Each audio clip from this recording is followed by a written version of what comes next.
This forum is not merely a routine gathering. It's a strategic opportunity to align our operations, reinforce our values, and renew our collective resolve. Let me begin by commending your resilience, strategic commanders, in the face of rising challenges. The sacrifices you make, often without fanfare, are the bedrock of public safety.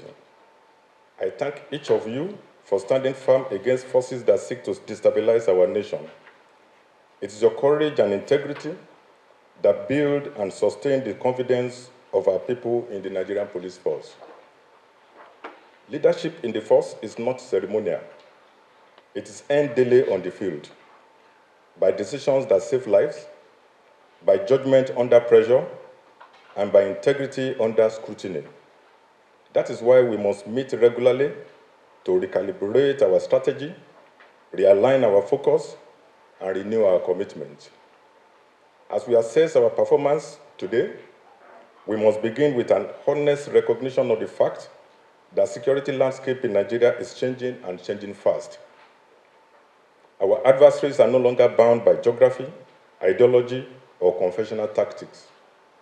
The threats are multidimensional, armed, digital, ideological, and transnational. Our response must therefore be coordinated, intelligence-led, technology-enabled, and community-rooted. We must adapt, we must innovate, we must respond with agility, strategy, and unyielding commitment to the rule of law. Recent months have shown that when we act decisively and collectively, we can achieve substantial results. Between June and July 2025 alone, we recorded the arrest of 5,488 criminal suspects involved in offenses ranging from kidnapping and armed robbery to cultism and homicide. We recovered 316 firearms, 2,884 rounds of ammunition, and retrieved 216 stolen vehicles. Most importantly, we rescued 170 kidnapped victims, many from treacherous and hard-to-reach areas. Behind each of these numbers lies a story of courage. Permit me to share a detailed performance review that underlines our recent progress.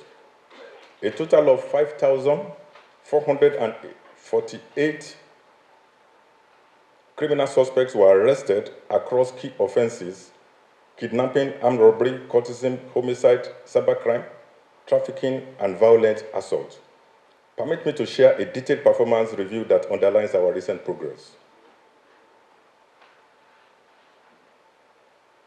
I would like to spotlight a few operations for deeper context.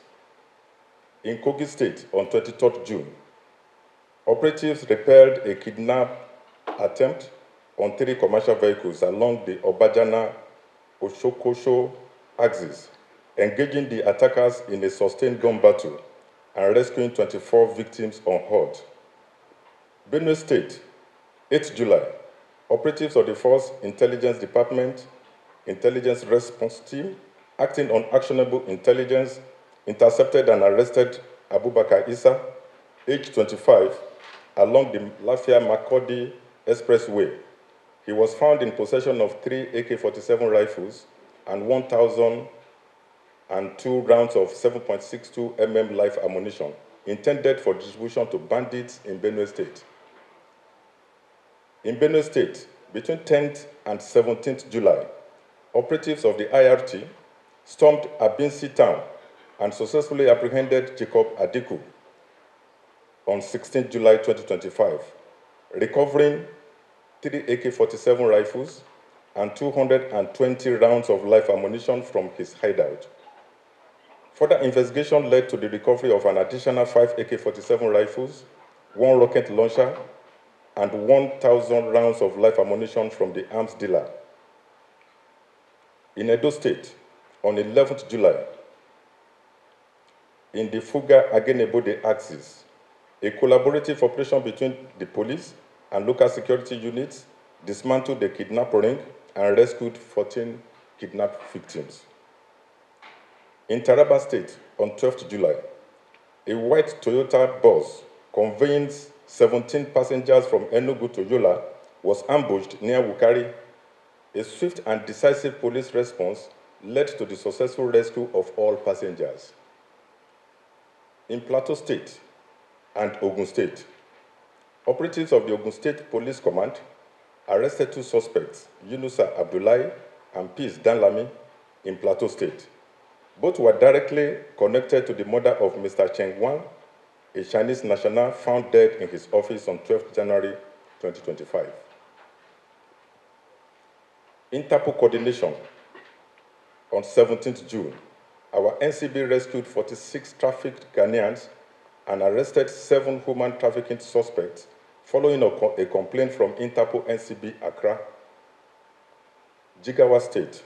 On 13th June, a multi-agency raid led to the arrest of cybercrime syndicate in Birni Kudu with 46,100 counterfeit United States dollars, 4 POS machines, 29 phones, and dozens of fraud-related service devices recovered.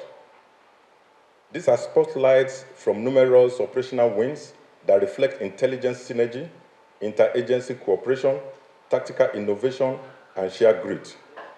I commend all involved, but I must remind you, this is only the beginning. Let me emphasize the need for every command to publicize credible operational results. The public deserves to know that their police are working, and working smart. This is not vanity, it is strategic confidence building. We must reclaim our narrative from misinformation and public cynicism. And that begins with visibility, transparency, and performance.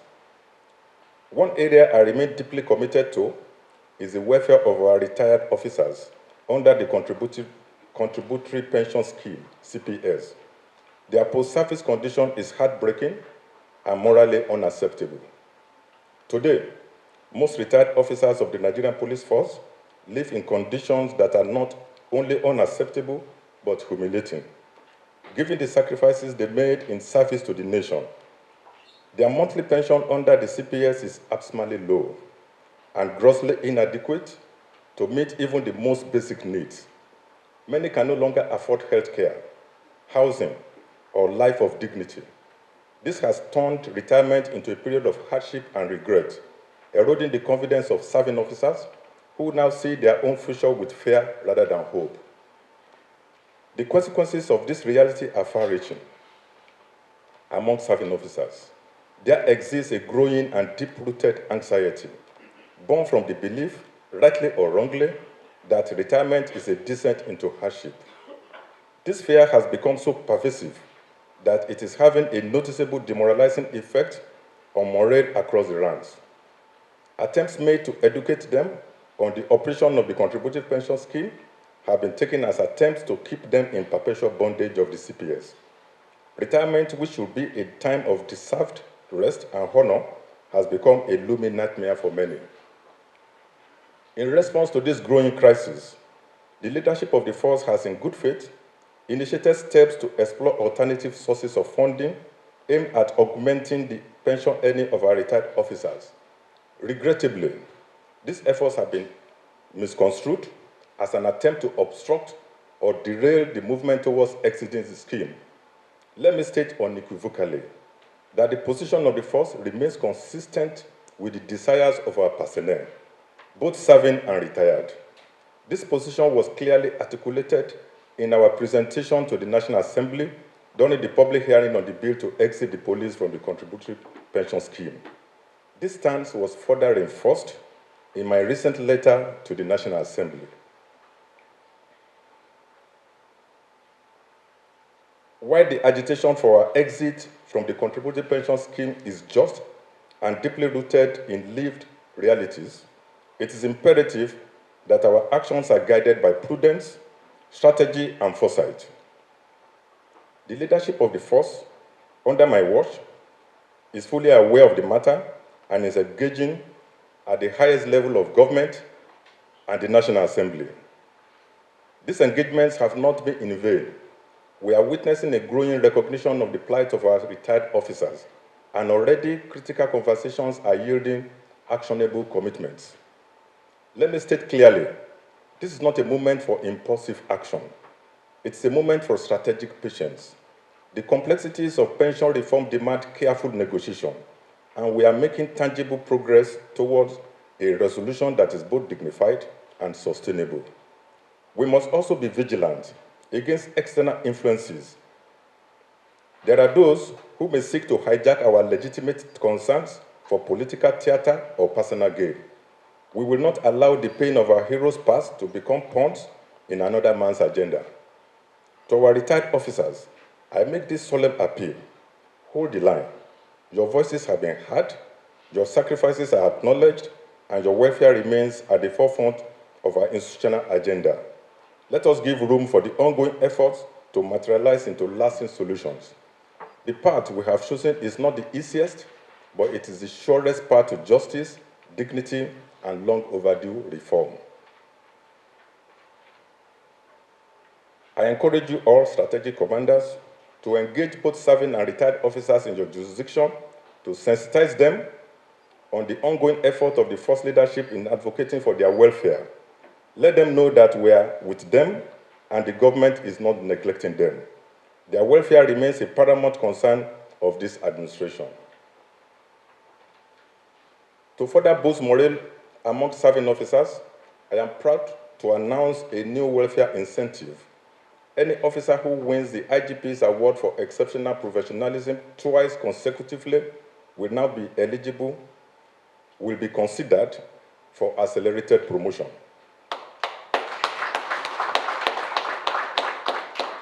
This is not just a reward, it's a call to excellence, creativity, and patriotism.